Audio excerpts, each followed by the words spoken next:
नमस्कार मित्रांनो, रोकटोक खालापूर या यूट्यूब चॅनलवर तुमचं सर्वांचं मी तेज देशमुख स्वागत करतो। आज आपण ढेकू गावातून सांगड्याकडे जाणारा जो पालीफाट्याकडे जाणारा जो रस्ता आहे त्या रस्त्यावर उभे आहोत।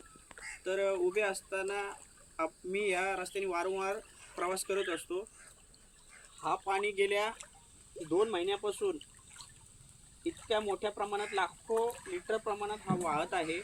हा वाहत असताना ह्या रस्त्याला भले मोठे खड्डे पडलेले आहेत। या पाण्यामुळे रस्त्यावरचा डांबर पूर्ण होऊन गेलेला आहे। आज हा पाणी नदीचा किंवा नाळ्याचा नसून हा पाणी पिण्याचा पाणी आहे, जो बाटीच्या तळ्याकडून सासगाव पंचायतीला पुरवठा होतो। मग हा निष्काळजीपणा कशासाठी? आज येणाऱ्या 2 महिन्यात दुष्काळाची परिस्थिती येणार आहे। पाण्याचा टँकर आपल्याला मागवावा लागणार आहे।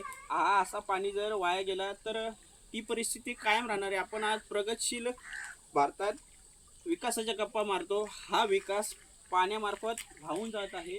माझी संबंधित ग्रामपंचायत जी ठाणे नावे असेल, म्हणजे त्यांच्या जो बाटीच्या तळ्याकडून जो पाणी सासगाव पंचायतीला येतो, तर सासगाव पंचायतीला एक नक्की विनंती असेल, हा पाणी लवकरात लवकर बंदोबस्त करा, कारण पाणी हे मूलभूत गरज आहे जगण्यासाठी।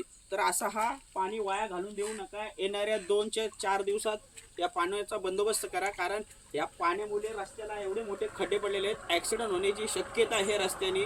तर माझी एक विनंती आहे, पाणी वाचवा, जीवन वाचवा। धन्यवाद।